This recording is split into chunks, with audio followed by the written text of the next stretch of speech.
Y economy, ये समझना इसलिए भी ज़रूरी है वाई इकॉनमी, क्योंकि ये बिना समझे मैं कभी ये नहीं समझ सकता कि why everything is connected to economy. तो अगर मुझे ये समझना है कि इकॉनमी क्यों पढ़ें, इससे पहले मुझे ये भी समझना होगा कि सब कुछ इकॉनमी से कैसे कनेक्टेड है।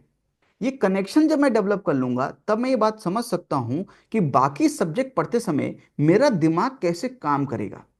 क्योंकि ये जो इस समय है आपके पास वो इंफॉर्मेशन का ओवरलोड है, और इंफॉर्मेशन के ओवरलोड में सबसे बड़ी प्रॉब्लम यही है कि आप इमेजिन नहीं कर सकते उस इंफॉर्मेशन को कहां पर अटैच करें। और याद है आपको वो नायक का डायलॉग, जो अंगूर गुच्छे में नहीं रहता या तो वो सड़ जाता है या तो वो कुचल दिया जाता है।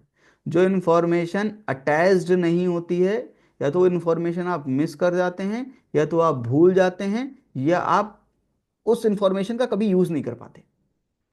तो इंफॉर्मेशन हमेशा गुच्छे में होना चाहिए, ग्रुप में होना चाहिए।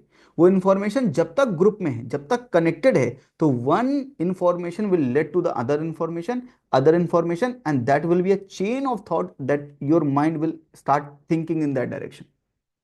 वो करना जरूरी है, क्योंकि इस एग्जामिनेशन में one more thing, that you can not memorise everything. The truth is कि syllabus is so vast that you can not memorise everything. कुछ भी कर लो, वन पेजर नोट्स बना लो, कोई प्रॉब्लम नहीं है। तो चैलेंजेस लिख लो, सॉल्यूशन लिख लो, जो करना है कर लो। जब एग्जामिनेशन, अगर आपने कभी मीन्स दिया, जब एग्जामिनेशन में आप बैठोगे ना, तब जो आपको याद आएगा ना वो होगा चेन ऑफ थॉट। उस चेन ऑफ थॉट में जो इमेजिनेशन कर रहे होगे, उसी के थ्रू लिख रहे होगे।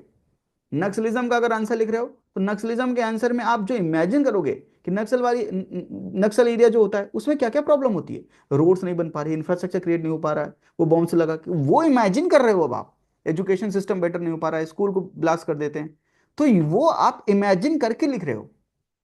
तो अगर आप लाइन बाई लाइन रट्टा मार के पढ़ रहे हैं, और आप सोच रहे हैं कि मेरी मेमोरी इतनी बढ़िया हो जाएगी कि मैं हर एक सब्जेक्ट याद कर लूंगा, तो वो इम्पॉसिबल टास्क के पीछे आप जा रहे हो। ऐसा गोल है आपका जो इम्पॉसिबल है। और अगर आप इम्पॉसिबल गोल के पीछे भाग रहे हो, तो जाहिर सी बात है आप हताश होगे। आप बीमार भी पड़ोगे इन चीज़ों में कि मेरे को याद नहीं हो रहा, अब डिप्रेशन होगी, आपको एंग्जाइटी होगा, बहुत चीज़ें हो जाएंगी, और वो आपको एग्जामिनेशन में भी पीछे खींचेगा। तो अपना गोल रियलिस्टिक रखिए कि हाँ मुझे सारी चीज़ें याद नहीं हो सकती हैं, and that is not possible also. तो फिर मैं क्या करूं, मैं चीज़ों को समझूं, अंडरस्टैंड करूं, अंडरस्टैंडिंग ऐसी डेवलप करूं कि मैं खुद सोच पाऊं कि उस समय क्या होगा, मैं खुद आंसर डेवलप कर पाऊं। क्योंकि आप सेकंड क्लास के बच्चे नहीं अब, कि आपने घर में आके कॉपी में पढ़ा कि ये सवाल था ये जवाब था, अब वही सवाल आ गया तो आपने वही जवाब लिख दिया। ऐसा नहीं हो रहा है। ऐसा होता तो यूपीएससी इतना टफ एग्जामिनेशन नहीं होता, फिर आपके 99% मार्क्स आ रहे होते हैं। जैसे सीबीएसई में 90%, 92%, यहाँ पे टॉपर के पास 55%, 50% मार्क्स होते हैं। इसलिए ये याद करने का गेम बिल्कुल नहीं है, ये गेम किसका है, समझने का गेम है। इसलिए फोकस ऑन अंडरस्टैंडिंग थिंग्स। कहीं समझ ना आए, पूछो कि सर ये समझ नहीं आया, मुझे ये समझाओ, दोबारा समझाओ, तीसरी बार समझाओ, चौथी बार समझाओ। आई नॉट गेट इरिटेटेड, क्योंकि आप वीक हैं, तो अगर 5 बार पूछ रहे हैं मैं 5 बार बताऊंगा। मैं आपसे कह दूंगा क्लास के बाद अलग से पूछो, अलग से बताऊंगा मैं आपको। लेकिन आपको कोशिश करनी है कि वो चीज समझनी है। ये नहीं सोचना है कि रट्टा मार के निकल लेंगे, कोई बात नहीं, ऐसा नहीं करना है। और इस सब्जेक्ट में नहीं, किसी भी सब्जेक्ट में आपको ये नहीं करना। करेक्ट? यस?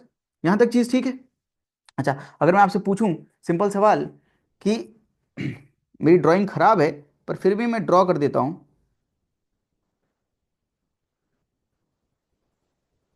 ये क्या है? ये क्या है दोस्तों? What is this? Car. This is a car. गाड़ी। गाड़ी है। अच्छा, कार क्या एक गुड्स है? करेक्ट? यस। मुंडी हिलाते रहेंगे, मैं समझता रहूंगा, आपकी मुंडी बड़ी इंपॉर्टेंट है। तो कार एक गुड है, और गुड्स क्या है? गुड्स को मैन्युफैक्चर किया जाता होगा। तो फॉर जनरल इंफॉर्मेशन में पता है कि कार क्या है, कार एक इकॉनमी है। करेक्ट? कार एक गुड है तो कार एक इकॉनमी। अच्छा, कार, अगर ये कार एक इकॉनमी है, तो मुझे ये बताइए, इसका जो ड्राइवर होगा वो कौन होगा? कार अगर इकोनॉमी है तो उसका ड्राइवर पॉलिटी। कौन है? कार पॉलिटी चलाने सर। वाला कोई तो ड्राइवर होना चाहिए। पॉलिटी। करेक्ट, तो कार को चला कौन रहा है? पॉलिटी। ध्यान समझिएगा, इमेजिन की इसको रियल लाइफ में, इंडियन इकॉनमी, भारत की अर्थव्यवस्था, इंडियन इकॉनमी। तो एक इंडिया जो है, हमारा देश जो है, वो एक इकॉनमी है, उसके अंदर जाहिर सी बात है हम गुड्स एंड सर्विसेज प्रोड्यूस कर रहे हैं। तो कुछ तो प्रोड्यूस कर रहे हैं, और जो प्रोड्यूस कर रहे हैं वो सब किसका पार्ट है? इकॉनमी का पार्ट है। अभी मोटा मोटा समझ रहे हैं हम, जनरल समझ रहे हैं बिल्कुल।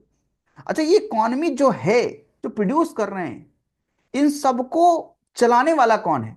इन सबको चलाने वाला है पॉलिटी। और इस समय पॉलिटी किसके हाथ में, सत्ता किसके हाथ में? मोदी जी के हाथ में। तो Modi ji is trying to what, rotate this economy. Economy का ये जो चाहिए पहिया है, इस पहियों को रोटेट करने की कोशिश कौन कर रहे हैं? पॉलिटी। इसलिए हमेशा याद रखिए, who is driving the economy? Polity is the driver of economy. Polity economy को ड्राइव करता है। पॉलिटी ड्राइव करने का मतलब ये है कि पॉलिटी में लेजिस्लेचर भी है, एग्जीक्यूटिव भी है, जुडिशरी भी है। लेजिस्लेचर लॉ बनाता है, एग्जीक्यूटिव लॉ को इंप्लीमेंट करता है। तो अगर कोई इकोनॉमिक लॉज हैं, लेबर लॉज हो गए, एग्रीकल्चरली लॉज आए थे, what these are, what these are political interference with economy. Polity is trying to do what, driving the economy. तो हमेशा याद रखिए, इस इकॉनमी नामक कार का ड्राइवर कौन है? इस इकॉनमी नामक कार का ड्राइवर है पॉलिटी। तो मोदी साहब तो पॉलिटी क्यों पढ़ें? अब सवाल आता है अगला, कि why to read polity? Read polity, study polity, understand polity, because you want to understand the economy. अगर पॉलिटी का सबसे मेन काम क्या है? सबसे मेन काम पॉलिटी का यह है कि वो इकोनॉमी को बड़ा करे, इकोनॉमी को रन करे। वाई? वाई? तो इसको हम फिर से आते हैं, हम देश के लेवल पे सोच रहे हैं, आइए हम इंडिविजुअल लेवल पे सोचते हैं, आपके लेवल पे सोचते हैं। आपके घर में सबसे ज्यादा इंपॉर्टेंट क्या है? पैसा। और पैसा कौन कमा के ला रहा है? सत्ता उसकी होती है। अगर मम्मी कमा के ला रही हैं तो मम्मी सत्ता में है, मम्मी की चलती है। पापा कमा के ला रहे हैं तो पापा सत्ता में है, पापा की चलती है। तो जो घर को चलाएगा, कल के दिन आप कमाने लग जाएंगे तो आपकी इज्जत हो जाएगी। क्यों? क्योंकि यू आर क्या लेके आ रहे हो? इकोनॉमी। तो जो भी गेम है वो किस चीज का है? इकोनॉमी का। तो कल के दिन अगर पापा कमा रहे थे 1 लाख रुपए, और कल के दिन तुम कमाने लगो 10 लाख रुपए पर मंथ, क्या होगा? पापा से ज्यादा इज्जत किसकी होने वाली है? तुम्हारी। क्यों? क्योंकि you are driving the home ना, and you are contributing to the home in a much bigger way, you know, much more than your dad. आपकी इज्जत बढ़ गई, उसको कुछ मत बोलो, ठीक है कोई बात नहीं। बहन को आपने एक थप्पड़ मार दिया, कोई बात, 10 लाख रुपए कमा के ला रहा है, एक थप्पड़ तो चलता है। कोई टेंशन नहीं है, चल रहा है वहां पे। लेकिन गलती से कमा नहीं रहे हो, और बहन कमा रही हो, तुमने उंगली लगा दी, ओ पापा इसने टच किया मेरे को, मारा मेरे को, देखो यहाँ लाल धब्बे पड़ गए। और पापा जो बेल्ट निकाल के ला रहे, because you are not driving the economy. तो घर में सत्ता किसके हाथ होती है? जिसके पास पैसा है। तो मोदी साहब कब तक पावरफुल है? जब तक वो देश की इकॉनमी चला रहे हैं। इसलिए मोदी साहब क्या बोलते हैं? Will make India $5 trillion economy. हम उसको बड़ा करके $5 ट्रिलियन बनाएंगे। मोदी साहब बोलते हैं हम भारत को विश्व गुरु बनाएंगे, द ग्लोबल लीडर। ये सब सपने क्यों दिखाए जा रहे हैं? क्योंकि आप ये करेंगे तो इकॉनमी रन करेंगे, और इकॉनमी रन करेंगे तो पॉलिटी को क्या मिलेगा? अगली बार गवर्नमेंट किसकी होगी? आपकी बार फिर से मोदी सरकार। क्यों? अरे एम्प्लॉयमेंट जनरेट हो रहा है, नया मैन्युफैक्चरिंग हब बन रहा है, लोग निवेश करने आ रहे हैं, निवेश मतलब इन्वेस्ट करने आ रहे हैं भारत में। तो ये सब न्यूज़ जब सुनते हैं, ये सब न्यूज़ क्यों है? ये क्या बताना चाहती है? कि गवर्नमेंट बड़े अच्छे से काम कर रही है। कल के दिन रोजगार बढ़ने लगे, इंप्लॉयमेंट बढ़ने लगे, इंप्लॉयमेंट इंक्रीज होने लगे, तो आप क्या बोलोगे? कि सरकार अच्छा काम कर रही है, इसी सरकार को वोट देंगे, क्योंकि ये जॉब्स बढ़ा रही है, जॉब्स क्रिएट कर रही है इकोनॉमी में। Getting my point? यस। तो आप जब उनको वोट देंगे तो उनको क्या मिलेगा? दोबारा सत्ता में आने का मौका। अगर उन्हें दोबारा सत्ता में आने का मौका मिलेगा तो उन्हें क्या मिलेगा? पॉलिटी को ड्राइवर बने रहने का मौका मिलता रहेगा। यानी पॉलिटी को अपनी सत्ता संभाल के रखने में मजा आता रहेगा, पॉलिटिकल स्टेबिलिटी मिलती रहेगी। और इकोनॉमी, इकोनॉमी को क्या मिलने वाला है? जिसके पास पैसा है वो क्या है? अंबानी साहब के पास पैसा है, शादी देखी ना आपने कैसी करवाई उन्होंने? यस, जिसको चाहा उसको नचवा दिया, जिसको चाहा उसको बुला लिया, जिसको चाहा उसको गवा दिया। ये सब क्या, कौन बोल रहा है? अगर सोचो, बस अंबानी साहब के हाथ से पैसा हटा दो। अब बताओ, अंबानी साहब आपको हर तीसरे आदमी की तरह ना लगे तो कहना। आप उनको कुछ भी बुला सकते हो, उनके बच्चे को बुला सकते हो, "ओए मोटे इधर आ"। इन अ सेंस मजाक कर रहा हूं, करेक्ट? बुला सकते हो कि नहीं बुला सकते हो, है ना? लेकिन अभी नहीं बुलाओगे, क्यों? क्योंकि क्या पीछे ऐड है? पीछे ऐड है लाख करोड़ रुपीस। तो उनको क्या दे रहा है वो? उनको शक्तिमान बना रहा है। तो इकॉनमी क्या करता है जीवन में?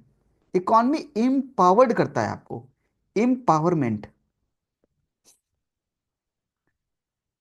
इकॉनमी आपको मजबूत बनाता है। देश में इकॉनमी बढ़ेगी तो देश ताकतवर बनेगा, और जो ताकतवर बनेगा वही तो लीडर बनेगा। I hope you getting my point. अब मेरी बात दोबारा इंटरकनेक्ट कीजिए, आराम समझिए। पहली क्लास है, एक बार समझ लेंगे, जीवन में हर चीज कनेक्ट करना समझ जाएंगे। इसलिए मैं कह रहा हूं, आराम समझिए, कोई जल्दीबाजी नहीं है मुझे, और आपको भी जल्दीबाजी नहीं होनी चाहिए। समझिए, लिखते चलिएगा, बनाते चलिएगा।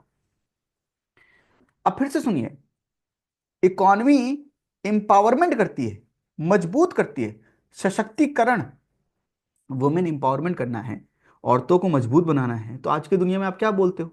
यूपीएससी का फेवरेट टॉपिक है विमेन।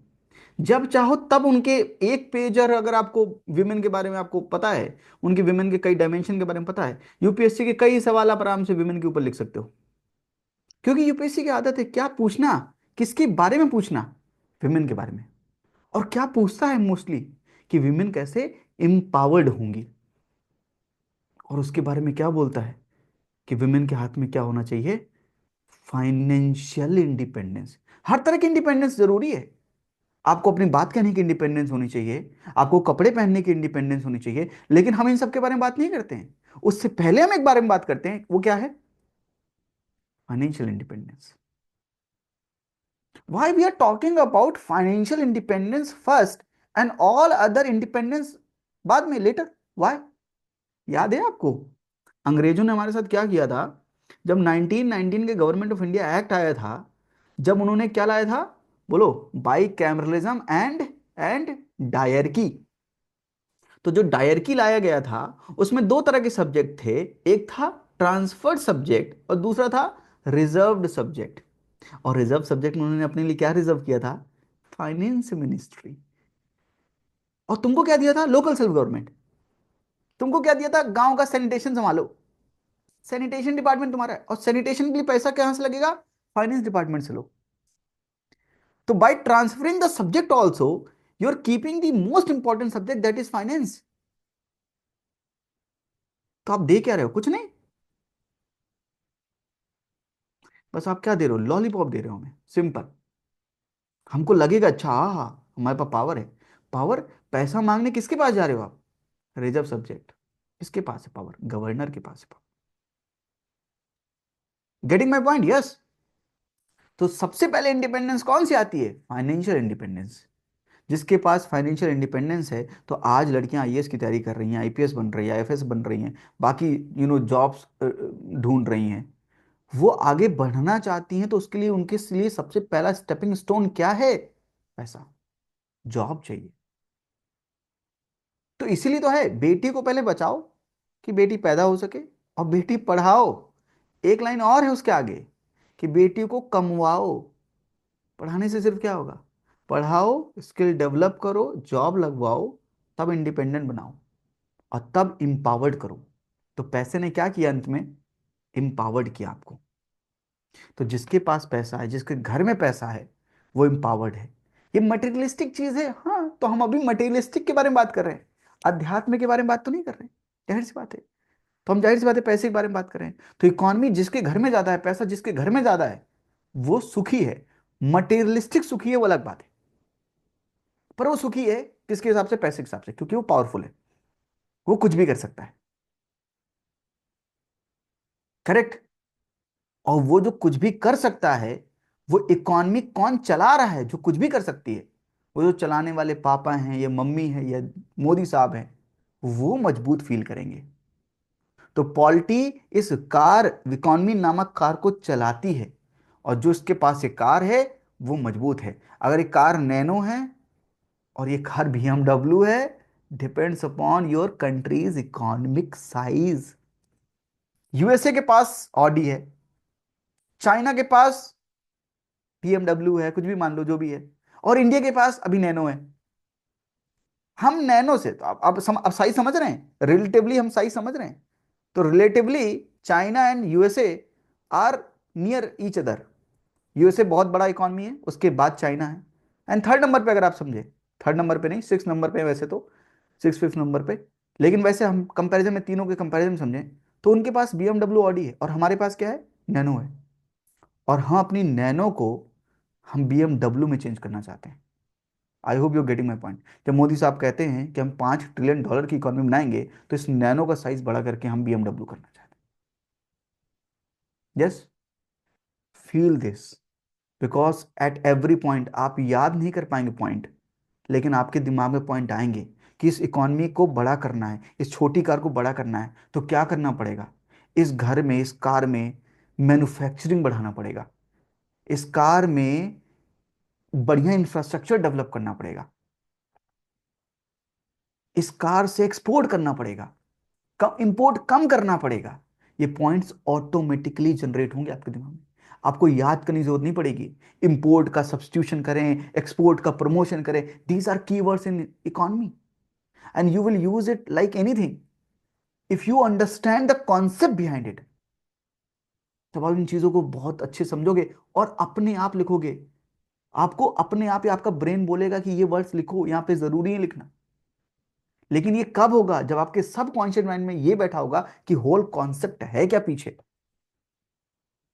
तो मोदी साहब अपनी कार को बड़ा करना चाहते हैं, इसलिए देश में कोई भी पार्टी आए, वो एक काम बिल्कुल गलत नहीं कर सकती है, बताओ क्या? देश का नुकसान नहीं कर सकती। वो आपस में लड़ते रहें, कॉन्फ्लिक्ट करते रहें, आम जनता का गला घोट दें, आम जनता का खून पी जाएं, लेकिन एट द मैक्रो लेवल वो एक काम नहीं करेंगे, इकोनॉमी को हर्ट नहीं करने देंगे। इसलिए आज तक 1947 से आज तक जितनी गवर्नमेंट बनी है, उन सब ने इकोनॉमिक डेवलपमेंट जरूर किया। ग्रोथ या डेवलपमेंट, इस पे डिबेट कर लेंगे हम थोड़ी देर में भी। समझ गए? Yes, correct. तो पॉलिटी इकोनॉमी के बीच का रिलेशन क्या है? कि polity is driving the economy and economy is providing the stability to the polity. लेकिन हमारे साथ क्या हुआ था? हम एक समय पर, पता है आप लोग को, आप पता नहीं आपको पता है कि नहीं, एक समय पर हम ग्लोबल लीडर थे। एक समय पे हमारी ये जो कार थी ना, ये बीएमडब्ल्यू ही थी। सच में, we were called as the golden sparrow, सोने की चिड़िया कहे जाते थे हम। क्यों? क्योंकि ये कार जो थी ना, पहले हमारी गोल्ड और सिल्वर से बनी हुई थी। बीएमडब्ल्यू तो बीएमडब्ल्यू, ऊपर से गोल्ड एंड सिल्वर की बीएमडब्ल्यू थी हमारी। लेकिन फिर कुछ लोग आए, कौन लोग? Foreign invasion. कौन आए? ब्रिटिशर्स, दी अंग्रेज। और ये आए और इसने हमारी इतनी अच्छी बीएमडब्ल्यू के सोने चांदी सब पहले खुरच के निकाला, और उसके बाद इसको पटक के छोटी करके छोड़ दिया, साइकिल बना के छोड़ दिया। तो वो हमसे लूट के क्या ले गए? इकॉनमी। क्यों लूट के ले गए? क्योंकि हमारे पास क्या नहीं था? अच्छी मिलिट्री, यानी प्रोटेक्शन के लिए कोई नहीं था। तो अगर इकॉनमी अच्छी है आपके, तो आपके घर के दरवाजे भी अच्छे होने चाहिए। इकॉनमी आपकी अच्छी है तो बॉडीगार्ड भी होने चाहिए, और नहीं होंगे तो क्या होगा? वही होगा जो पहले हुआ है। ये इतिहास हमें सिखाता है। तो इकॉनमी की प्रोटेक्शन कौन करेगा? Military, army, navy, arm force. ये सब कर क्या रहे हैं? एयरफोर्स, ये सब कर क्या रहे हैं? इकॉनमी को प्रोटेक्ट कर रहे हैं, लोगों को प्रोटेक्ट नहीं कर रहे हैं। लोग खुद इकॉनमी है। लैंड, लेबर, लेबर हैं आप सब, हम सब लेबर है। कोई एक्टिव लेबर है तो कोई पैसिव लेबर है, लेबर सब है। तो लैंड, लेबर, कैपिटल, एंटरप्रेन्योर, यही सब सुनते हैं आप? यस। आगे पढ़ेंगे भी अभी, कोई बात नहीं, जस्ट फॉर रेफरेंस अभी कुछ वर्ड्स ऐसे ही एक्सेप्ट कर लिया करो। ये सब क्या है? ये सब कौन है? ये सब हम ही लोग हैं। हमारा खून जरूर चूस ले, कोई बात नहीं, लेकिन जो ये मिलिट्री है, ये कोशिश क्या करेगी? इस इकॉनमी को प्रोटेक्ट करने की। और बदले में, तो मिलिट्री ने पूछ ही लिया बदले में कि ठीक है, पॉलिटी तुमको एम्पावर्ड करती है, इकॉनमी चलाती है तुमको, तो तुमने इकॉनमी पॉलिटी को क्या दिया? तो पॉलिटी ने बोला मुझे तो बदले में मिला स्टेबिलिटी, मेरी सत्ता मेरे हाथ में रहेगी। तो फिर मिलिट्री ने पूछ लिया, मिलिट्री ने पूछा इकॉनमी से कि मैं तुम्हें प्रोटेक्शन दे रही हूं तो तुम मुझे क्या दे रहे हो? तो इकॉनमी ने बोला कि ऐसा है, ये चीज हम आपको देंगे, एडवांसमेंट। मिलिट्री हो ना, एयरक्राफ्ट चाहिए अच्छे वाले, घर में बनाओगे तो बाहर से इंपोर्ट करके लाओगे। मिसाइल चाहिए अच्छी, करेक्ट। टैंक चाहिए अच्छे। तो ये जो मिलिट्री का एडवांसमेंट होगा, ये एडवांसमेंट कैसे होगा? कौन देगा? पैसा। हाँ, मोदी साहब ने S-400 ट्रायम खरीद लिया। अरे किससे खरीद लिया? पैसा। बिना पैसे कैसे खरीद लेंगे? तो इकॉनमी कह रहा है मिलिट्री से, मैं आपको एडवांस कर रहा हूं, और मिलिट्री प्रोटेक्ट कर रही है। और यही रिलेशन लिखा हुआ है। Why economy? Because economy is giving empowerment, polity is driving the economy, and economy is providing the stability to the polity. Military providing protection to economy, and economy is doing advancement of the military. Please इसको बना लीजिए बस। अब से कभी भी कोई भी न्यूज़पेपर पढ़ें, कोई भी आर्टिकल पढ़ें, कुछ भी पढ़ें, उसमें यह सर्च जरूर कीजिए अपने ब्रेन में, सबकॉन्शियस माइंड में, कि इसमें इकॉनमी कैसे मजबूत हो रही है। जब आपको एनालिसिस करने का समय आएगा, कोई पॉलिसी अच्छी है या खराब है, आप किसके पर्सपेक्टिव से सोचते हो? घर में किसके पर्सपेक्टिव से सोचते हो आप? घर में यही तो सोचते हो आप कि हमारा पैसा बचना चाहिए, फालतू पैसे बर्बाद नहीं होने चाहिए, ये करने से ये ना हो जाए, वो करने से हम डूब ना जाए, शेयर मार्केट में पैसा लगाने से हम डूब ना जाए। आप क्या सोच रहे हो? आपकी इकॉनमी प्रोटेक्ट रहे, मेन तो आप यही सोचते हो। तो आपसे कुछ भी पढ़ो, ये सोचो देश की इकॉनमी इससे इंक्रीज होगी, स्ट्रेंथन होगी, या खराब होगी, और वो आपके एनालिसिस का पहला बेस बनेगा।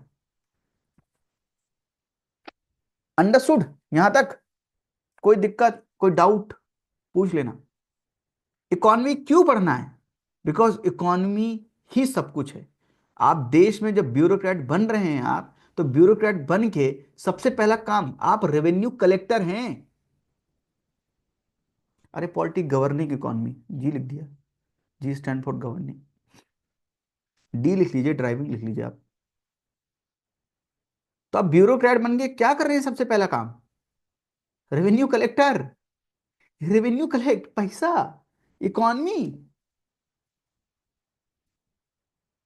इसलिए जब तक इकॉनमी, इसलिए मैं सबसे बोलता हूँ ये बात मैं इसलिए नहीं बोलता क्योंकि मैं इकॉनमी का सब्जेक्ट पढ़ाता हूँ। मैं बात इसलिए बोलता हूँ क्योंकि मेरे घर में पैसा बहुत ज़रूरी है, और आप सबके घर में पैसा बहुत ज़रूरी है।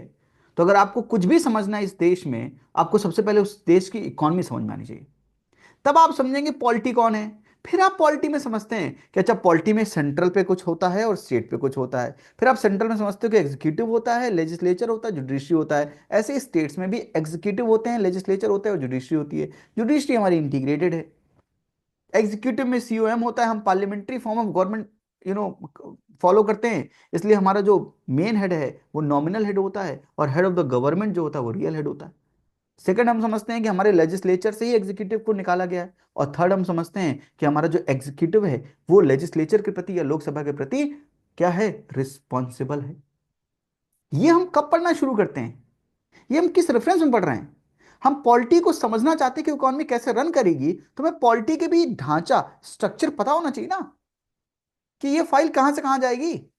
लोकसभा में आएगी, राज्यसभा में जाएगी, उसके बाद प्रेसिडेंट के साथ जाएगी, फिर वो मोहर लाएंगे, मोहर छापेंगे ऐसे, तब तो बात बनेगी। वो समझने के लिए ये तो पता होना चाहिए कि लोकसभा कौन है, राज्यसभा कौन है, ये कौन होते हैं काउंसिल ऑफ मिनिस्टर, उनका हेड कौन है पीएम, तो फिर प्रेसिडेंट कौन है। अरे ये समझने के लिए तो पॉलिटी समझा तुमने। इकोनॉमिक पॉलिसीज के साथ साथ बहुत ढेर सारी सोशल पॉलिसीज भी होती हैं, ढेर सारे गवर्नमेंट स्कीम्स भी होती हैं। वो कर क्या रही हैं स्कीम्स? या तो लोगों का जीवन बेहतर करने में सोशल योगदान दे रही हैं, या तो इकोनॉमिकल योगदान दे रही हैं, या तो एजुकेशनल योगदान दे रही होंगी। योगदान means contribution. Getting point, getting my point, yes. इसलिए पढ़ रहे हैं। तो कल के दिन कुछ भी पढ़े, कुछ भी पढ़िए आप, try to connect it with economy. और मैं इसलिए बोल रहा हूं आपके अंदर इकोनॉमी बैठ जाएगी, क्योंकि ये इकोनॉमी आप रोज जीते हैं अपनी लाइफ में। You live your economy every day. इसलिए ठीक है, आगे चले। यस। इकोनॉमी एग्जामिनेशन हमने वैसे तो समझ लिया कि लाइफ के पर्सपेक्टिव से इंपॉर्टेंट है, लेकिन ये भी समझ लें एग्जामिनेशन पर्सपेक्टिव से इंपॉर्टेंट है क्या। प्री में अगर आप देखेंगे 14, 14, 12, 17, 20, 17, 14, 14, यानी 15 to 20% ऑफ द पेपर क्या है, economy. And this is not surprise for me. ये आपके लिए सरप्राइज होगा, मे भी, पता नहीं, मेरे लिए सरप्राइज नहीं है। बताइए 100 सवालों में अगर 20% इकोनॉमी पूछ रहा है, 20% इकोनॉमी का वेटेज है, और इतने ढेर सारे सब्जेक्ट हैं, 20% इकोनॉमी का वेटेज है। पॉलिटी का वेटेज देखिए आप, 20% अप्रॉक्स, 22, 15, 12, 18, 17। Why 15, why? ये पॉलिटी इकोनॉमी का इतना 40% अप्रॉक्स का क्यों है ये? बिकॉज यही दोनों तो है मेन। इकोनॉमी को चलना है और पॉलिटी चलाएगा। हिस्ट्री सिखाएगा कि कुछ गलतियां मत करना। ज्योग्राफी सिखाएगा। ज्योग्राफी क्या सिखाएगा? ज्योग्राफी का आपको याद है कि नेचुरल रिसोर्सेस, सिलेबस में लिखा हुआ है कि natural resources around India in the world and location of industries, primary, secondary, tertiary. ये लिखा हुआ है मेंशन आपके ज्योग्राफी के सिलेबस में, GS 1 में। ये क्या लिखा हुआ है? ये मिनरल्स क्या होते हैं, इनको एक्सट्रैक्ट क्यों करना है, ये इंडस्ट्रीज क्यों लगानी है, ये सब क्या है? इकोनॉमी। ज्योग्राफी है इकोनॉमी। हिस्ट्री में क्या पढ़ते हैं? उस पीरियड की पॉलिटी क्या थी, इकोनॉमी क्या थी, सोसाइटी कैसी थी, रिलीजन कैसा था। ये क्या पढ़ रहे हो? इकोनॉमी तो पढ़ रहे हो बीच में। आप कुछ भी उठा के देख लीजिए sir, anything that you want to do, कुछ भी कर लीजिए, मुझे बताइएगा वहां पे इकोनॉमी थी कि नहीं। Science and technology, indigenization of the technology for the advancement of the military, what is that? That is economy. Environment को प्रोटेक्ट करेंगे, तो इन्वायरमेंट और इकोनॉमी को बैलेंस करके चलना है। किसको बैलेंस करके चलना है? इकोनॉमी। इन्वायरमेंट का कबाड़ा हुआ क्यों? इकोनॉमी की वजह से। क्योंकि क्यों चला, क्या क्या किसको इंपावर करने में लग गए थे हम? इकोनॉमी को। इकोनॉमी को इंपावर करते करते ये नहीं समझ में आया कि तीसरा ई खराब हो रहा है हमारा, दैट इज इन्वायरमेंट। तो इकोनॉमी, एम्पावरमेंट, इन्वायरमेंट, बस यही नहीं बन रही थी इन दोनों की। इसलिए क्या बोला गया कि इन दोनों को साथ में चलाएंगे, सस्टेनेबल डेवलपमेंट। कहां से आए ये सब कॉन्सेप्ट? यहीं से आए। डेवलप वर्ड बोलते रहते हैं कि भैया डेवलपिंग कंट्रीज, तुम पोल्यूशन कर रहे हो। अरे तुमने तो इसको बढ़ा के अपनी BMW बना लिए, हमारी नैनो है। समझ रहे हो आप मेरी बात? अब हमारी नैनो को बड़ा होते हुए तुमसे देखा नहीं जा रहा। अब तुम ऑब्जेक्शन उठा रहे हो कि नैनो बहुत धुआं दे रही है। अरे धुआं देगी ही, जाहिर सी बात है, तुम्हारी तो BMW है, तुम्हारा तो इंजन अच्छा लगा हुआ है। अब तुम्हारी चल रही बढ़िया, हमारी चल रही खराब।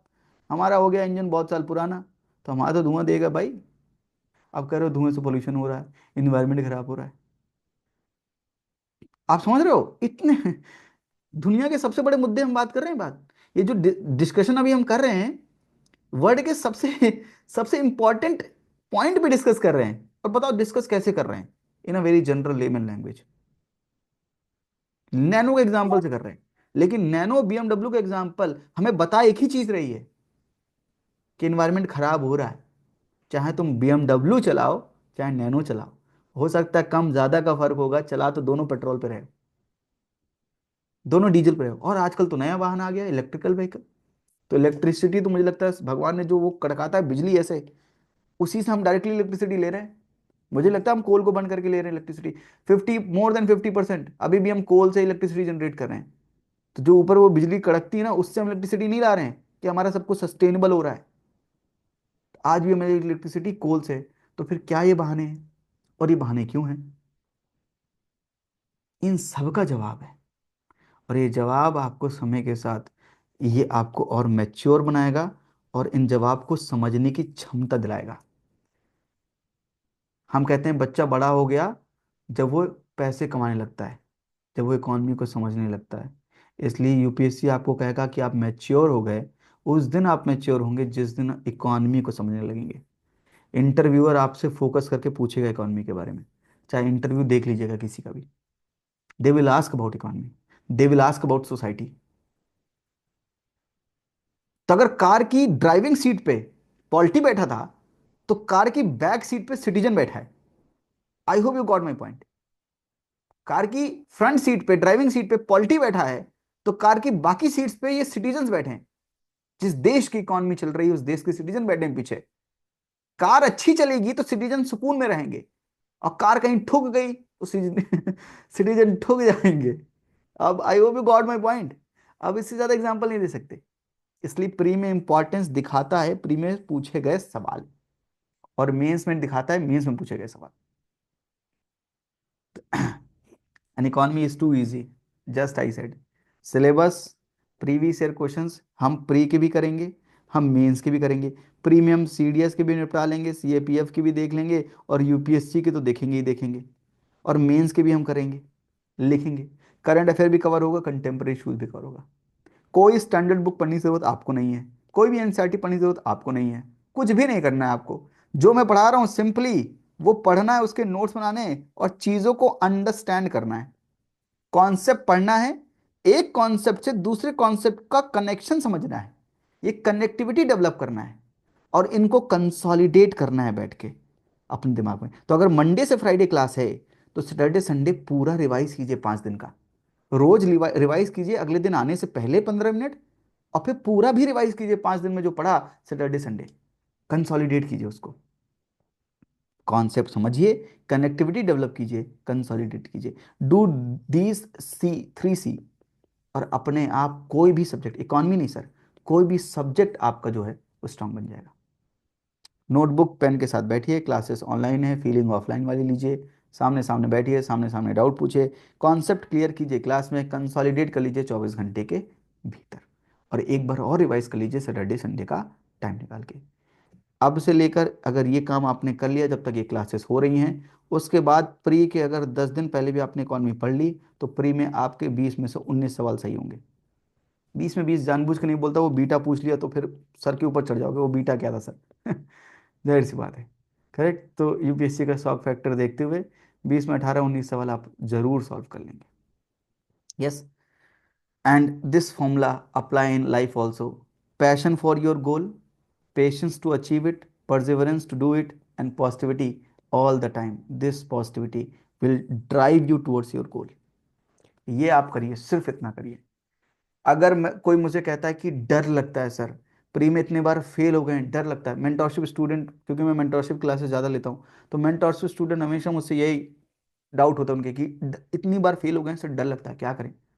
मैं उनसे यही कहता हूँ कि जो डर है, ये अंधकार है, ये जितना तुम्हें लगेगा, जितना तुम्हें घेरेगा, तुम उतना रोशनी में निकल नहीं पाओगे। ये लूप है, ये इनफाइनाइट लूप है, इस लूप में फंसे रहोगे। वो डर अगले फेलियर का कारण बनेगा। दैट डर will become the reason for your next failure, and next failure की वजह से एक डर और क्रिएट होगा कि ये मुझसे हो ही नहीं रहा। It's a loop. इसके लिए सिर्फ सिर्फ एक काम चाहिए, उस डर के बैगेज को हटाकर पॉजिटिविटी लानी पड़ेगी, वो रोशनी लानी पड़ेगी, वो अपने अंदर वो किरण लानी पड़ेगी, जिसकी वजह से आप अपने अंदर के अंधकार को हटा के वो थोड़ा सा उजेला लाओगे कि मुझसे नहीं होगा तो किसी से नहीं होगा। वो एटीट्यूड लाओगे तब बात बनेगी। अगर 12th फेल इंसान टॉयलेट साफ करके, लाइब्रेरी साफ करके, जगह जगह चाय पिलाकर, चक्की आटा में काम करके वो आईपीएस बन सकते हैं, आपकी लाइफ बहुत बढ़िया है सर। क्या आप क्लास अटेंड कर रहे हो? यस। उनके लाइफ में बस एक ही पॉजिटिविटी थी कि मैं तो आईपीएस बन के रहूंगा बस। जिसको आईपीएस का आय नहीं पता था, वो आईपीएस हैं इस समय पर।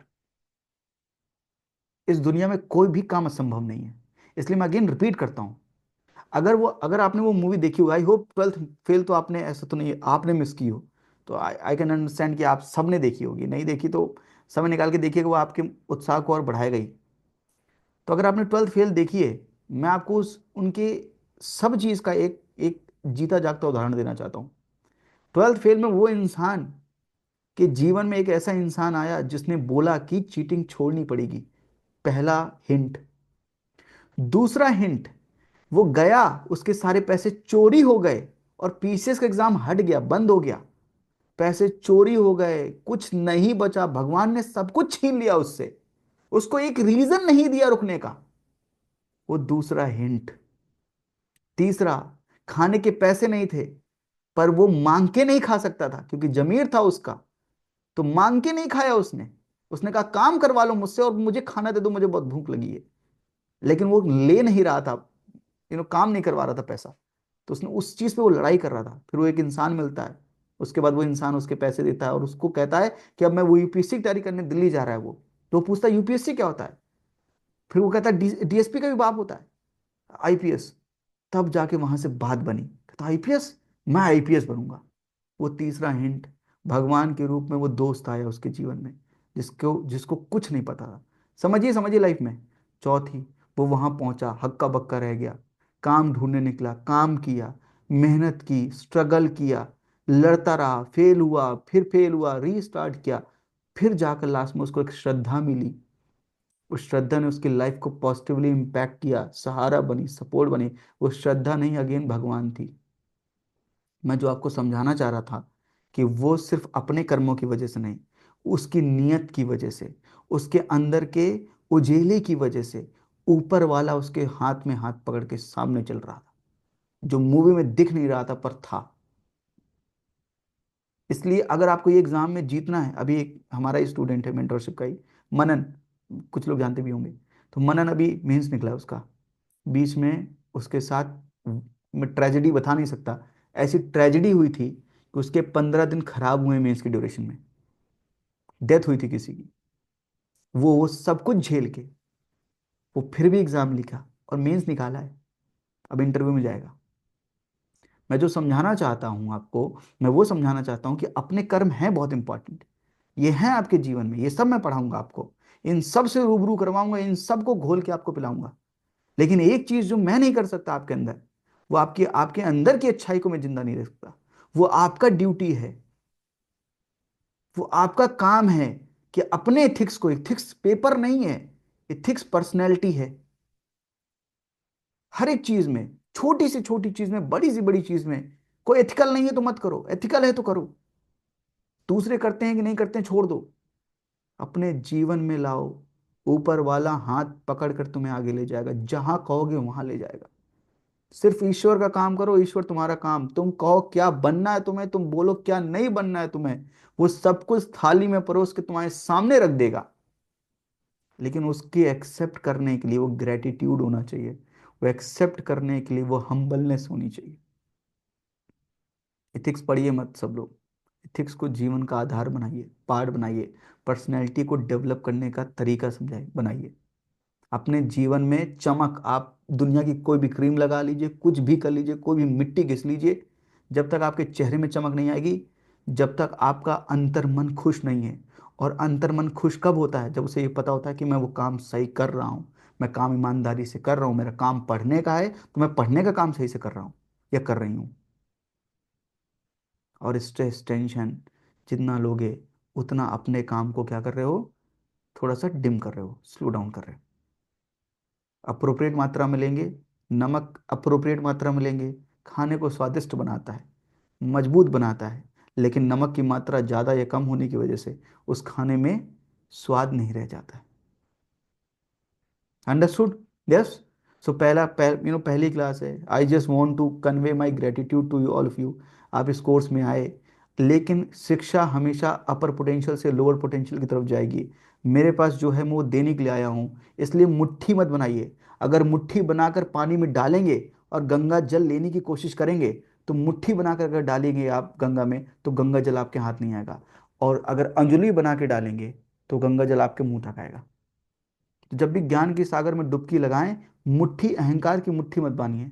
हमेशा हम्बलनेस का अंजुलि बनाइए और उसको लेने की कोशिश कीजिए, आप ज़्यादा ग्रहण कर पाएंगे। इसलिए आराम से बैठ के, इसलिए मैंने आपको बहुत स्पेस दी है, मैंने आपको बहुत आराम से बताया, समझाया। मुझसे डरने की ज़रूरत नहीं है, मैं आपका दोस्त हूँ, मैं आपका टीचर हूँ। समझिए, एक एक रिस्पेक्ट का दायरा है हमारे बीच में, वो ठीक है। लेकिन डाउट नहीं है, समझ में आ रहा है, नहीं है कोई, नहीं मेरे दिमाग में घुस रहा है, 5 बार पूछिए। वो लिबर्टी मैं आपको देता हूँ। जब तक मैं आपको समझा नहीं लूंगा, तब तक मेरी आत्मा को शांति नहीं मिलेगा। चाहे मैं क्लास के बाद समझाऊं आपको, लेकिन समझा के ही छोड़ूंगा आपको। ठीक है? यस। ओके। ठीक है, GS3 का सिलेबस आपको पता है? तो GS3 में अब देखो, यहाँ पे इंडियन एक्सप्रेस में लिखा भी था, मैं इसको छाप दिया ऐसे ही। लेट्स मेक इंडिया द विश्व गुरु, say hello to 1.4 billion lifelong learners. क्या? विश्व गुरु, हु विल मेक यू विश्व गुरु? The economy. इसलिए मैंने इसके बगल में लिखा इकॉनमी। इकॉनमी GS3 का जो सिलेबस है, Indian economy, inclusive growth and issues, government budgeting. इसमें कहीं नहीं लिखा बैंकिंग एंड फाइनेंस, लिखा है? नहीं। फिर भी आप सही से सवाल देखें प्री के, तो प्री के बहुत ढेर सारे सवाल किस में है? बैंकिंग एंड फाइनेंस से हैं। सवाल देखेंगे तो शेयर मार्केट से, कैपिटल कैपिटल मार्केट से। सवाल देखेंगे तो इन्फ्लेशन से सवाल पूछ रखा है। सवाल देखेंगे तो एक्सपोर्ट इंपोर्ट से सवाल पूछ रखा है, लिखा कहीं नहीं है। लिख दिया उन्होंने इंडियन इकोनॉमी। अब आपको इससे जो समझ में आ रहा है समझते रहो। इसलिए याद रखिए, हमारा इकोनॉमिक्स नहीं लिखा है, मैं भी अंदर समझाऊंगा। इकोनॉमिक्स नहीं लिखा है, माफ कीजिएगा, it is not written economics. क्या लिखा है? Economy. Economy and economics, they both are different. हम समझाएंगे आपको, अभी बस बता रहे हैं। इकोनॉमिक्स कभी मत बोलिएगा। इंटरव्यूअर के सामने पहुंच गए और बोला यूएसए की इकोनॉमिक्स खराब है सर, वो आपके जीवन का, इंटरव्यू का मार्कशीट खराब कर देगा। इसलिए इकोनॉमिक्स नहीं बोलने का, इकोनॉमी। यूएसए की इकोनॉमी स्लो डाउन में है, यूएसए की इकोनॉमी बढ़ रही है। इट इज कॉल्ड अर्थव्यवस्था। इकोनॉमी क्या है बोलते हैं? अर्थव्यवस्था। और इकोनॉमिक्स को बोलते हैं अर्थशास्त्र। और ये चाणक्य वाली अर्थशास्त्र नहीं है। But the point, yes, confusion नहीं होनी चाहिए। तो यहां पर कहीं बहुत चीजें नहीं लिखी हैं, वो चीजें हम पढ़ेंगे to understand all these things. और फिर ये जो पूरा सिलेबस लिखा है, major crops in various part of the country, cropping pattern, types of irrigation systems, farm subsidies, MSPs issues, direct and indirect, storage, transport, marketing, जो भी आप बना रहे हैं और उसमें क्या इश्यूज हैं, उनके क्या चैलेंजेस हैं, कंस्ट्रेंट्स हैं। PDS क्या है, उसका क्या ऑब्जेक्टिव है, functioning, limitation, revamping, issue of buffer stock, food security. Technology को कैसे मदद करेंगे फार्मर्स में, ये टेक्नोलॉजी मिशंस क्या हैं। इकोनॉमिक्स ऑफ एनिमल रियरिंग, पशुपालन। लैंड रिफॉर्म, बिना लैंड के कहाँ चला रहे हो एग्रीकल्चर, ये पूरा आता है 50 नंबर का मेंस में। और उसके बाद लिखा है इंडस्ट्रीज, और सबसे पहले इंडस्ट्रीज क्या लिखा है? Food processing. एग्रीकल्चर और इंडस्ट्रीज के बीच का लिंक क्या है? Food processing. फूड को ही तो प्रोसेस करके इंडस्ट्रीज में डाल रहे हो। Food processing and related industries ने, उसका स्कोप एंड सिग्निफिकेंस क्या है, किस लोकेशन में रहेंगी, अपस्ट्रीम डाउनस्ट्रीम रिक्वायरमेंट्स क्या हैं, supply chain management. Supply chain management, effect of liberalisation on the economy, changes in the industrial policy and their effect on the industrial growth और infrastructure investment models. ये सब पढ़ेंगे and one by, और ये इतना ढेर सारा है और आपको इतना ही लगेगा, इतना ढेर सारा होने के बाद भी सही ढंग से पढ़ेंगे, क्योंकि करेक्ट गॉट द पॉइंट, समझ रहे आप? आइए थोड़े से सवाल देखते हैं मेंस के। GS3, इस टॉपिक से क्या सवाल पूछे गए मैंने सामने लगा दिया PYQ। इनसे क्या पूछे गए इनके सामने लगा दिया है। इनसे क्या पूछे गए इनके सामने लगा दिया है। तो अगर आप 2022 का ये सवाल देखिए, elaborate the scope and significance of the food processing industry in India. क्या था सिलेबस में लिखा था? Food processing, scope and significance. सवाल क्या पूछा 2022 का मेंस का सवाल है, elaborate the scope and significance of the food processing in India. What are the main bottlenecks in upstream and downstream process of marketing of agriculture products in India? Upstream, downstream supply chain management, 2022 का सवाल। What are the major challenges of public distribution system PDS in India and how can it be made effective and transparent? PDS. Objective function कैसे करेंगे, क्या limitation है, what are the main challenges, 2022 का। अब मुझे ये तीन सवाल देखा आपने, मैं सारे सवाल दिखा रहा हूँ भाई। ये तीन सवाल देख के आपको क्या लगता है, यूपीएससी मेंस में क्या करता है, सिलेबस से सवाल पूछता है, और प्री में क्या करता है, कहीं से भी पूछता है। बताइए which is more challenging, pre और Mains. Pre, because of its uncertainty, uncertain nature, इसलिए प्री थोड़ा सा टफ है। पर प्री हम करेंगे, प्री हम बिल्कुल करेंगे। What are the major challenges in the public distribution system, और पढ़िए 2019 का सवाल। What are the reformative steps taken by the government to make food grain distribution system more effective, more effective, क्या रिवैम्प कैसे करें। करेक्ट, कोई भी सवाल देखिए। Is inclusive growth possible under market economy, state the significance of financial inclusion in achieving the economic growth. किस तरह से लोगों को फाइनेंशियली इंक्लूजन करें ताकि वो इकोनॉमिक ग्रोथ अचीव करने में मदद करे, उसका सिग्निफिकेंस क्या है। और इंक्लूसिव ग्रोथ क्या पॉसिबल है मार्केट इकोनॉमी में, लिखा है inclusive growth and issues, means 2020, 2022 का सवाल। 2022 का देख रहे हैं हम, 2019 का देख लेते हैं, कोई बात नहीं, 2024 का देख लेते हैं। Examine the pattern and trend of public expenditure on the social service in post reform period in India, what to what extent this has been in consonance with achieving the objective of inclusive growth। किसका सवाल है, inclusive growth and issues. अगर ये सवाल 150 words में लिखना है, 10 number का है, तो आधा सवाल क्या है ये, और एग्जामिन लिखा है, याद है दोस्तों मेंटरशिप वालों, एग्जामिन का मतलब क्या है, पक्का ना, इसलिए एग्जामिन लिखा है। Examine the pattern and the trend of the public expenditure on the social service, क्यों सोशल सर्विस में, इंक्लूसिव ग्रोथ का मतलब क्या था। तो आधे सवाल का जवाब इधर देंगे, और फिर लिखा टू व्हाट एक्सटेंट, तो आपको बताना पड़ेगा yes to this much extent and no to that much not extent, yes to what extent, इन चीजों में एक्सटेंट, इन चीजों में नहीं। समझ रहे हो सवालों को, वो कीवर्ड से समझ में आएगा आपको यहाँ पे। दूसरा सवाल देखिए 2024 के जीएस 3 मेंस का। What are the causes of the persistent high food inflation in India, inflation, high food inflation persistent होने का क्या कारण है। तो एक 10 नंबर में पहले 5 नंबर का सवाल ये है, पहले इसको टैकल करेंगे। और देखो दूसरा क्या लिखा है, कमेंट, याद आया, याद आया बोलो। इकॉनमी जो सिर्फ इकॉनमी कोर्स में है, जस्ट थोड़ा सा मैं बात, मेंटरशिप वाले भी यहाँ पे, उनको मैंने कुछ कीवर्ड सिखाए थे, इसलिए उनसे थोड़ा सा मैं बात कर लेता हूँ, और कोई बात नहीं है। Comment on the effectiveness of the monetary policy of RBI to control this type of inflation. याद है प्री का वो सवाल 2023 वाला, जहां पर उसने पूछा था कि पोस्ट कोविड पीरियड में हम ऐसी पॉलिसी फॉलो कर रहे थे, और सेकंड स्टेटमेंट दिया था, वो स्टेटमेंट 1 और स्टेटमेंट 2 था। Statement 2 is the explanation of the statement 1, मैंने शॉर्ट भी बनाया था। करेक्ट, हाई फूड इन्फ्लेशन पहला 5 नंबर, फिर आपको कमेंट करना पड़ेगा, कमेंट याद है, यस। इफेक्टिवनेस क्या है मॉनेटरी पॉलिसी की, how much effective it is, कौन सी मॉनेटरी पॉलिसी ज्यादा इफेक्टिव है, कॉन्ट्रैक्शनरी और एक्सपेंशनरी, सवाल ये भी है। वो जब हम पढ़ेंगे तो ये पढ़ेंगे, कॉन्सेप्ट पढ़ेंगे तो ये याद रहेगा। करेक्ट। थर्ड सवाल देखिए, what were the factors responsible for the successful implementation of the land reforms in some part of the country. Elaborate, elaborate याद है, वाई इलैबोरेट, लैंड रिफॉर्म याद है, अभी सिलेबस पढ़ा था हमने लैंड रिफॉर्म इन इंडिया। तीसरा क्वेश्चन, चौथा, what are the role of the millet for ensuring health and nutritional security of India. चाहे अनप्रिडिक्टेबल सीरीज जो है 2023 की देख लो, चाहे 2024 की देख लो, मिलेट मैंने चिल्ला चिल्ला के बताया है, क्योंकि इंटरनेशनल ईयर ऑफ मिलेट 2023 की वजह से 1000 बार मैंने यूट्यूब पर भी चिल्लाया है, मेंस वालों को बताया है कि इसको छोड़ के नहीं जा सकते। ये GS 3 2024 के मेंस का सवाल है, और ये 4 सवाल हैं 10 नंबर वाले। मुझे बताओ ये 4 सवालों में कहां पर हैं जो सिलेबस से बाहर हैं। पहले देखो, मैं आपको इसलिए सब दिखा रहा हूं, ये सब काम आपका है, वैसे आपको पढ़ना है ये सब चीजें, मैं सिर्फ पढ़ाना स्टार्ट ही कर रहा हूं।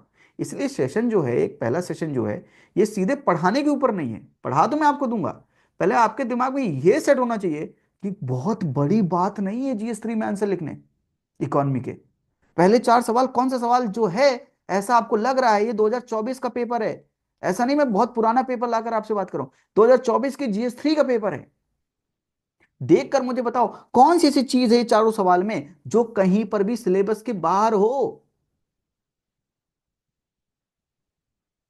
और मैं आपको बताऊं एक बात, चाहे पॉलिटी हो, चाहे हिस्ट्री हो, चाहे ज्योग्राफी हो, चाहे GS1 हो, GS2 हो, GS3 हो, GS4 हो, मीन्स प्रिसाइज्ड है।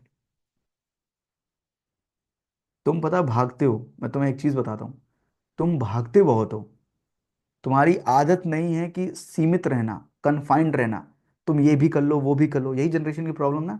ये भी कर लें वो भी कर लें वो भी कर लें वो भी कर लें, इतना कुछ पढ़ लें, इतना कंटेंट इकट्ठा कर लें। अरे लिखने कितने वर्ड्स हैं भाई, लैंड रिफॉर्म का एक ही सवाल है, 150 वर्ड्स ही लिखने हैं, चाहे तुम कंटेंट 4000 पेजों का रख लो, कोई फर्क नहीं पड़ता, कोई फायदा नहीं है उस चीज का। किस रेस में भाग रहे हो ये भी तो समझ लो। इंक्लूसिव ग्रोथ के लिए सिर्फ 150 वर्ड्स लिखने हैं, इन्फ्लेशन के लिए सिर्फ 150 वर्ड्स लिखने हैं, लैंड रिफॉर्म के लिए 150 वर्ड्स लिखने हैं, हेल्थ एंड न्यूट्रिशन मिलेट्स के ऊपर 150 वर्ड्स लिखने हैं, बस। इतनी इंफॉर्मेशन होनी चाहिए थी बस। इससे ज्यादा आपने रख भी लिया तो कौन सा आपने शो कर दिया एग्जामिनर को। नंबर तो इन्हीं की बिहाफ पे मिलेगा, इतने ही लिखने पे मिलेंगे ना। तो आपने पूरी PhD जो कर डाली उसका फायदा क्या हुआ अंत में? कुछ नहीं। तो तुमने एनर्जी, जो तुमको एनर्जी 1 घंटे में लगाकर इसका आंसर लिख सकते थे, वो एनर्जी तुमने कम से कम 50 घंटे लगाए, 15 घंटे लगाए, 50 घंटे लगाए। क्या फायदा हुआ? समझ रहे हो मेरी बात? Getting my point? कितना पढ़ना है, amount is very much important. अगर खाना मैं बहुत ज्यादा खा लूं, मेरे अंदर एब्जॉर्ब करने की कैपेसिटी है 100 grams of protein, and let's say I am taking 400 grams of protein, तो बॉडी क्या बोलेगी? आओ बहुत अच्छा काम किया, ज्यादा ले आए हो। अरे body will absorb 100 gram and waste के थ्रू 300 ग्राम निकल जाएगा। क्या फायदा? 400 ग्राम लगाया तो आपने क्या लगाया? पैसा लगाया कि ले आए थे ना। लगा तो 100 ही बॉडी में, तो 300 ग्राम का पैसा बर्बाद हो गया, वेस्ट। क्या समझे फिर इससे? इससे ये समझे, जितना एब्जॉर्ब हो उतना ही कंज्यूम भी करना चाहिए, ताकि बॉडी को पॉजिटिव इफेक्ट्स मिले, डायरिया ना हो जाए। पेट खराब करके क्या मिलेगा? जैसे पेट है वैसे माइंड है, माइंड में अननेसेसरी चीजें डाल दोगे, वो एब्जॉर्ब नहीं कर पाएगा तो वो क्या देगा? वो डायरिया तो नहीं दे सकता, तो वो क्या देगा? ए तुमको वो चीज याद नहीं, अरे वो भूल रहा है, अरे भूल रहा है, क्यों भूल रहा है? कितना इकट्ठा कर लियो जो भूल रहा है? समझ रहे हो मेरी बात? यस। कितना चाहिए तुमको? एग्जामिनेशन देखो तो सही, तुम्हारे एग्जाम की क्या रिक्वायरमेंट है, और उसके अकॉर्डिंग प्रिपेयर करोगे या अपने मन से प्रिपेयर करोगे? I have learn kung fu, karate, mix martial art, और मेरा ओपोनेंट जो है बंदूक लेके आ गया, क्या करे? क्या करे उधर? ऐसे करें? फनी लगेंगे? वो निकालेगा और दे देगा हमको। आपको अपने एनिमी को समझना पड़ेगा, नहीं तो भागना पड़ेगा, करेक्ट? तो आपको एनिमी को समझो, नहीं तो भगाओ, भागो। एनिमी को समझ, ये एनिमी है आपका, ये सवाल पूछने वाला examiner is your enemy, and in my opinion it's your best friend. आपकी बेस्ट फ्रेंड से भी ज्यादा बेस्ट फ्रेंड है ये। You just need to do one thing, like you need कि मुझे कोई समझे, एग्जामिनर नीड्स उसे कोई समझे। लाइफ की प्रॉब्लम ये चल रही है ना आजकल, कि हमें समझने वाला कोई नहीं है। ऐसे एग्जामिनर है, वो कह रहा मुझे समझने वाला कोई नहीं है, जब तुम मुझे नहीं समझोगे तो मैं तुम्हें नहीं समझूंगा, और जब हम एक दूसरे को नहीं समझेंगे तो क्या होगा? राइट? कोई भी रिलेशन देख लो, मम्मी पापा का हो, मम्मी तुम्हारा हो, पापा तुम्हारा हो, तुम्हारा गर्लफ्रेंड का हो, बॉयफ्रेंड का हो, किसी का भी हो, जब हम एक दूसरे की बातें नहीं समझते तो क्या होती है? राइट? कभी कभी इंसान बगल में होता है और हम जोर जोर से चिल्ला चिल्ला के बोल रहे होते हैं कि समझ नहीं आ रहा तुमको, मैं ये बोलना चाहती हूं। इतना तेज बोलने की जरूरत क्यों पड़ रही है? क्योंकि फिजिकली आपके पास में, मेंटली बहुत दूर हैं आप दोनों एक दूसरे से। मेंटली आप दूसरे को समझ नहीं पा रहे, अंडरस्टैंड, तो लड़ाई हो रही है। और अगर लड़ाई होगी तो क्या नहीं होगा, पीस नहीं होगी। लड़ाई होगा तो क्या नहीं होगा, रिश्ता चल नहीं पाएगा। अगर रिश्ता नहीं चल पाएगा, तो एग्जामिनर के साथ रिश्ता नहीं चलेगा, तो रिजल्ट कैसे आएगा? फिर वही रिजल्ट आएगा, ब्रेकअप। अगली बार फिर ट्राई करो, try again, next year restart. Restart का मतलब क्या होता है? Build your relation. ब्रेकअप हो गया, पैचअप। ये पैचअप क्या है? Second attempt. पैचअप क्या है? Third attempt. पैचअप क्या है? Fourth attempt. ये तुम कोशिश कर रहे हो पैचअप करने की, किसके साथ? एग्जामिनर के साथ। लेकिन तुमने तुमने तुम्हें किसी ने बताया नहीं कि एग्जामिनर को समझना है। If you understand these things you will understand the examiner. पहले 4 सवाल देख लो, और फिर 11 12 13 14 देखो, 15 15 15 15 60 नंबर इधर। Discuss the merits and demerits of the labour codes in the context of labour market reform India. What has been the progress so far in this regard? Labour market के बारे में पूछ लिया। What is the need of expanding the regional air connectivity in India? Air connectivity क्यों बढ़ा रहे हैं? And in this context discuss government UDAN scheme and its achievement. GS2 के सिलेबस में लिखा हुआ है स्कीम्स के बारे में, क्या पूछेंगे? जी। और आपको अभी लगता होगा ना कि GS3 अलग है, GS2 अलग है, GS1 अलग है। तो आप इकॉनमी वाले स्टूडेंट, मैं आपको बता देता हूँ, ये सब कुछ अलग नहीं, ये सब कुछ एक है। आपका पढ़ने का तरीका सही होना होगा तो आप सबको एक देखोगे। उड़े देश का आम नागरिक, ये स्कीम और ये कनेक्टिविटी, ये सब क्या है? ये इंफ्रास्ट्रक्चर है। ये सब क्या है? ये कनेक्टिविटी डेवलपमेंट कर क्यों रहे हैं? What are the major challenges face by Indian irrigation system? याद है? Cropping pattern, irrigation system in recent times. What are the state the measures taken by the government for the efficient irrigation management? Why efficient irrigation? Water का सवाल है भाई, सवाल तो water का ही है। वाटर स्ट्रेस क्या है? आप डेटा कोड कर सकते हैं शुरुआत में कि वाटर स्ट्रेस क्या है इंडिया में, वाटर की अवेलेबिलिटी क्या है, पर कैपिटा वाटर यूसेज क्या है, इरिगेशन में कितना वाटर यूज कर रहे हैं। 90% ऑफ दी वाटर यूज हो रहा है इरिगेशन में। India is right now also monsoon dependent country. ये इफिशिएंट लगाया क्यों? ड्रिप इरिगेशन, किस इरिगेशन के बारे में बात? इनको लगाने के लिए क्या चीजें चाहिए? Measures taken by the government, क्या मेजर्स ले रही है गवर्नमेंट? और देखिए फिर कह रहा है एल्यूसिडेट, याद है? प्रकाश डालिए, elucidate, yes. The importance of buffer stock for stabilising the agriculture prices. Agriculture price, याद है ये सवाल और वो सवाल कि एग्रीकल्चर के प्राइसेस बढ़ रहे हैं। इन्फ्लेशन वाला कहाँ गया? अभी पढ़ा था, परसिस्टेंट हाई फूड इन्फ्लेशन। ये सवाल देखिए दूसरा। और ये सवाल देखिए, what are the major challenges face by the Indian, sorry, elucidate the importance of buffer stock for price stabilization and what are the challenges associated with the storage of the buffer stock? यार syllabus देख लो, फिर से देख लो।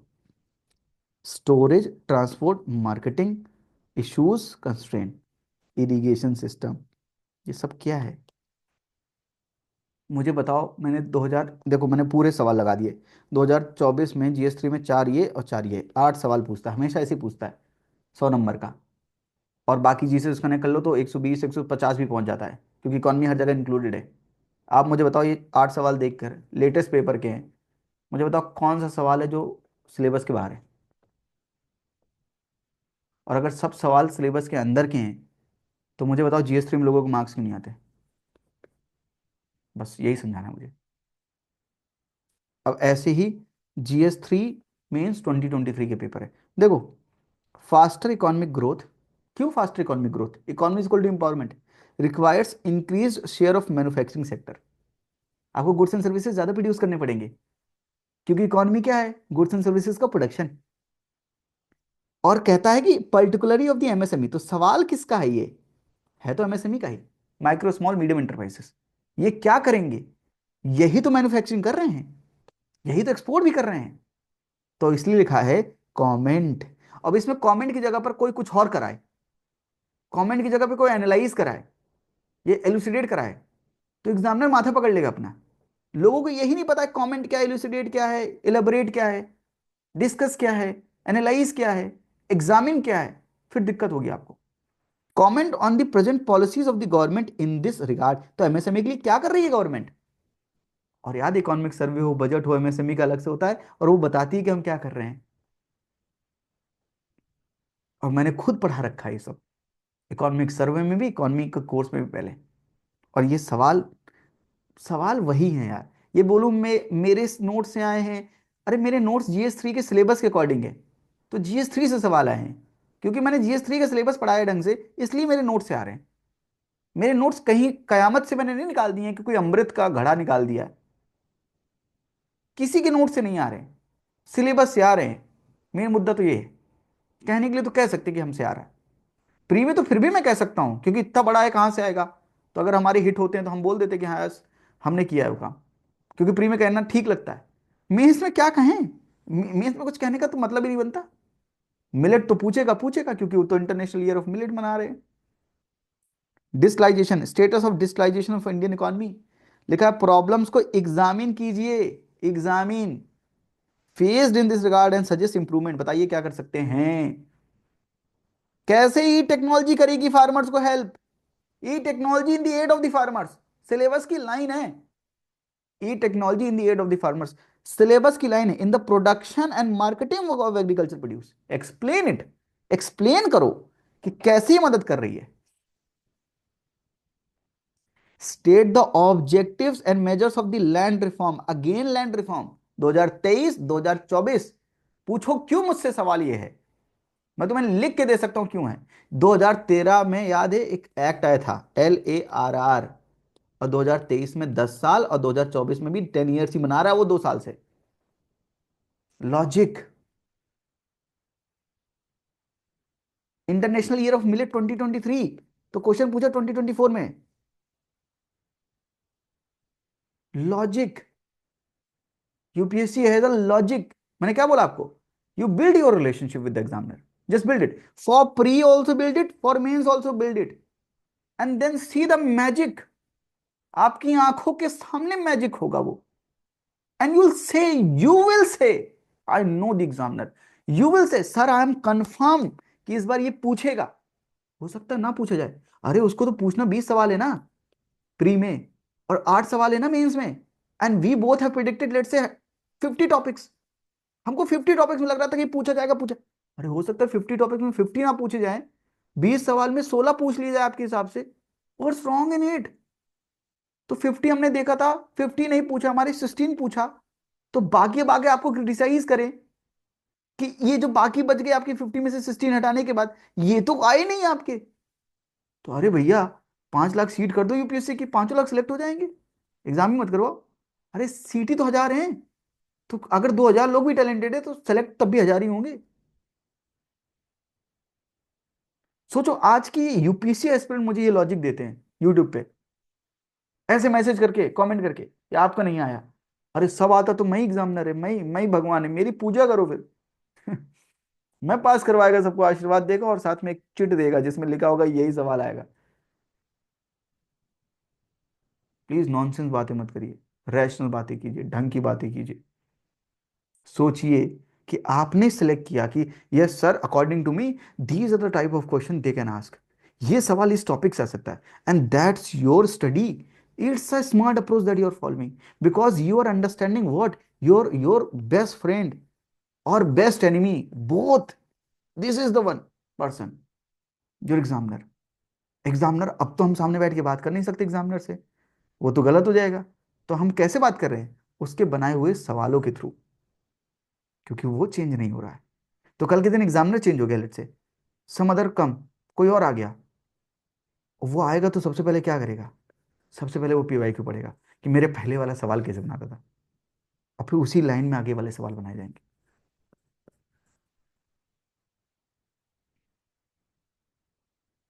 समझ गए, yes. ऐसे ही आप 2023 का पेपर ले लो, 11वां 12वां ये भी देख लो, 11th वाले। Most of the unemployment in India is structural in nature, examine the methodology adopted to compute unemployment in the country and suggest improvement. मैंने पढ़ाया है सर ये मैं कह सकता हूं मैंने पढ़ाया है। आप यूट्यूब पे भी जाके देखोगे ना, तो यूट्यूब का जो फ्री इकोनॉमी कोर्स है उसमें मैंने अनएम्प्लॉयमेंट काउंट करने के 3 तरीके समझाए हैं, और मैंने उनको खोल के बताया है एक एक मेथड को। वो मैं कह सकता हूँ मेरे नोट से आया है, क्योंकि मैं अंदर घुस के पढ़ाया उसको। और तुम जब वीडियो देखोगे तो वो कहते वो भी मुझे पाओगे कि इतने अंदर पता नहीं पूछे ना पूछे, लेकिन मैं पढ़ा रहा हूँ क्योंकि मुझे लगता है। और उसने यही सेम सवाल पूछा, अनएम्प्लॉयमेंट कंप्यूट कैसे करें, डिस्टिंग्विश द केयर इकोनॉमी क्या होती है, मोनेटाइज्ड इकोनॉमी क्या होती है, एंड कैसे care economy can be brought into the monetised economy through women empowerment. कहा था ना मैंने, बोला था ना मैंने, अगर ये नहीं आई, मुझे लगता नहीं कि यूपीएससी कुछ कर पाएगा। यूपीएससी कुछ नहीं कर सकता। यूपीएससी सेक्सिस्ट है।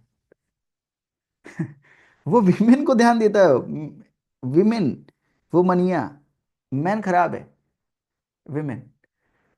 और फिर पूछता है explain the changes in the cropping pattern in India and the context of change in the consumption pattern and marketing condition.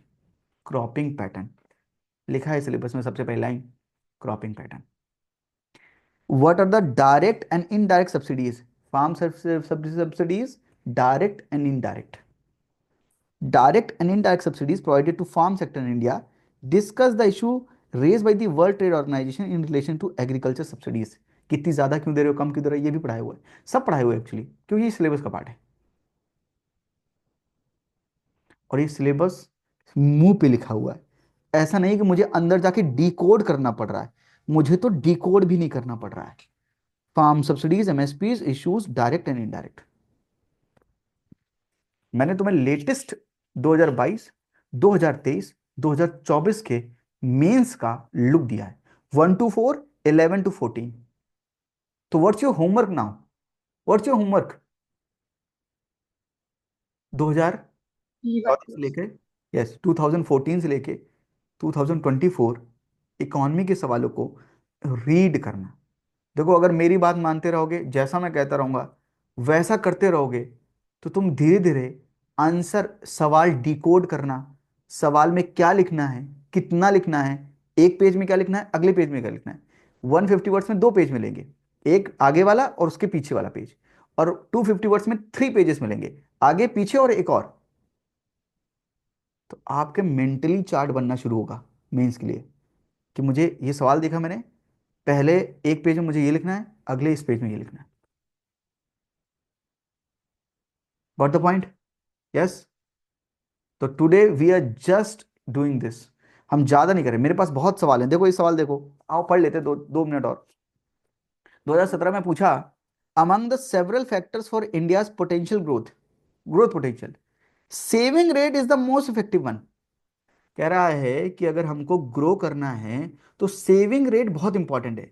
घर से कनेक्ट करो अपने, घर में सेविंग होगी, सेविंग को इन्वेस्ट करेंगे, इन्वेस्ट करेंगे तो घर में और पैसा पैसा बनाएगा, वही बात बोल रहा है। यस, लिखा है, क्या आप एग्री करते हो इस बात से?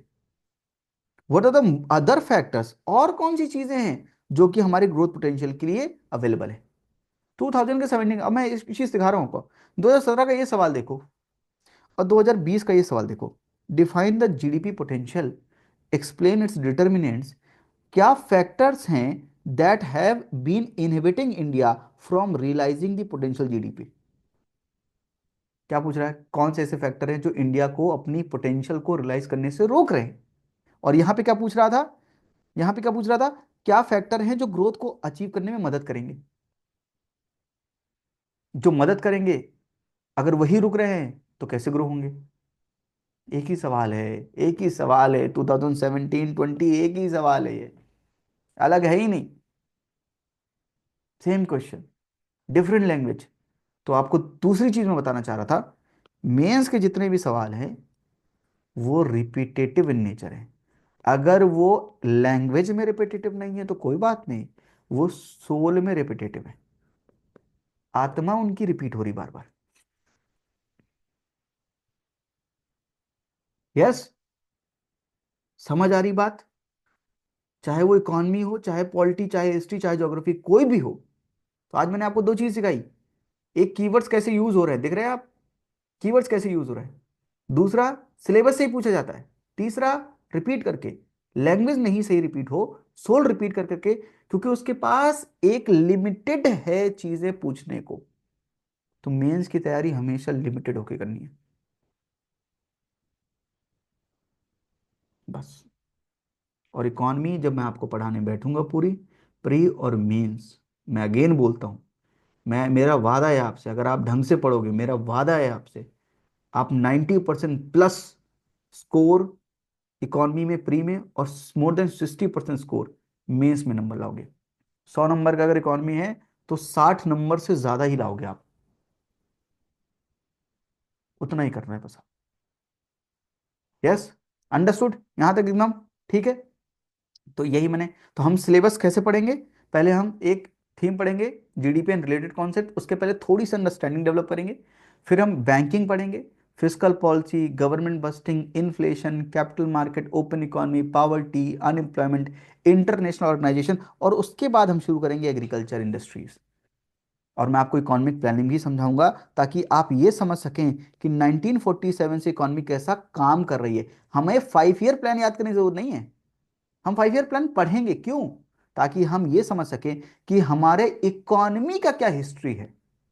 I hope getting my point, yes. Economy की क्या हिस्ट्री है, और मैं 1947 से पहले से पढ़ाऊंगा आपको। तो आपका सब कुछ जो है एनालिसिस के वे में कवर होगा। अब कॉन्सेप्ट तो पढ़ाऊंगा ही, बिना कॉन्सेप्ट के एनालिसिस कैसे, लेकिन कॉन्सेप्ट के साथ साथ जो ये जुड़ेगा ना अब, तो ये जब खुलेंगे, तब आपका जो जो आंखें हैं, जो समय पर इतना देखती हैं, वो इतना देख पाएंगी। यस। तो मैं हमेशा एक बात बोलता हूं, आंखें वही हैं, देखती क्या हैं, डिपेंड करता है क्या देखना चाहते हैं। बड़ा देखना चाहेंगे तो बड़ा देखेंगे, छोटा देखना चाहेंगे तो छोटा ही दिखेगा। इसलिए आंखों को बड़ा करके देखना जरूरी। और आंखें क्या हैं, ये आंखें सब कॉन्शियस माइंड की आंखें, ये आपकी फिजिकल आंखें नहीं है। ठीक है। यस। तो हम नेक्स्ट क्लास से शुरू करेंगे इंडियन इकोनॉमी। यहां तक किसी को डाउट हो, सिलेबस, पीवाईक्यू, तो ये ओरिएंटेशन लेक्चर है जहाँ पर मैंने आपको समझाने की कोशिश की है किस तरह की मेंस के सवाल आते हैं, वो देखो। थोड़ा डर गायब करो मेंस का। मेंस का डर जब अपने आप अंदर से कम होगा, तो आप आराम से बाकी सवालों को, बाकी सब्जेक्ट्स को अच्छे से अप्रोच कर पाएंगे, अच्छे आंसर्स लिख पाएंगे और लिख पाएंगे, सबसे इंपॉर्टेंट है। और डरते रहेंगे कि क्या पूछता है, क्या पूछता है, क्या पूछता है, कोई इलाज नहीं डर का। जैसे शक का कोई इलाज नहीं होता है, ऐसे डर का कोई इलाज नहीं है। खुद ही ढूंढना पड़ेगा आपको। शक का क्या इलाज है, शक मत करो। और डर का क्या इलाज है, मत डरो। तो दोनों चीजें यही हैं। लेकिन डर कब गायब होगा, जब आप अपनी आंखों से देखेंगे कि हाँ ये तो डुएबल है, ये तो सिलेबस से पूछे गए हैं, इसमें क्या बड़ी बात है। और प्री के सवाल जब मैं आपको कॉन्सेप्ट पढ़ाऊंगा और जब लगवाऊंगा, जब आप कॉन्सेप्ट लगाएंगे और आपके आंसर्स निकलेंगे, तब आपको वहां पे कॉन्फिडेंस आ जाएगा। तो क्योंकि हम ये इकोनॉमिक सब्जेक्ट कर रहे हैं, तो मैं आपको इकॉनमी प्री प्लस मेंस से इकॉनमिक तो आपकी पूरी तैयार करवा दूंगा। इकॉनमी में आपको कोई दिक्कत नहीं होगी। इकॉनमी समझते समझते ये भी समझते चलिएगा बाकी सब्जेक्ट कैसे कवर करने। बस मेरी आपसे ये रिक्वेस्ट है, इकॉनमी ही नहीं पढ़िए, बाकी सब्जेक्ट कवर करने का तरीका भी सीखते चलिए। और क्लास में हमेशा पहले आइए 10 मिनट, जिनको डाउट पूछने हैं 15 मिनट पहले आइए। क्लास के पहले 15 मिनट डाउट्स के हैं, क्लास के बाद में भी आप डाउट्स पूछ सकते हैं 10 15 मिनट, 10 15 मिनट, कोई दिक्कत नहीं है। क्लास की ड्यूरेशन में कॉन्सेप्ट समझ नहीं आए, उसी समय बोल दीजिए कि सर ये कॉन्सेप्ट दोबारा रिपीट करके समझा दीजिए, दोबारा समझ नहीं आ रहा, तो मैं आपको दोबारा भी समझा दूँ। अंडरस्टूड। Yes everyone. किसी को कोई डाउट, वीडियो ऑन रखिए, ऑडियो म्यूट रखिए, जब बोलने को कहा जाए तब बोलिएगा। मैं आपसे कोई क्वेश्चन पूछ लूँ, आपसे उठा के सवाल पूछ लूँ कि ये बताओ मैंने कल पढ़ाया था इसका क्या है, तो मैं आपका रिवीजन भी ऐसे करवा दूंगा, और थोड़ी आपकी अकाउंटेबिलिटी भी तय कर लेंगे, ताकि आप पढ़ के रिवाइज करके आ रहे हैं कि नहीं आ रहे हैं। थोड़ा सा बुरा लग जाए आपको जब मैं पूछूं, तो बुरा लग जाने दीजिएगा, वो आपकी सेहत के लिए बढ़िया है। ठीक है, done. Any doubt till here, otherwise हम कल से 8 बजे कंटिन्यू करेंगे इसको। ठीक है। Okay done, take care, thank you, नमस्ते, जय हिंद।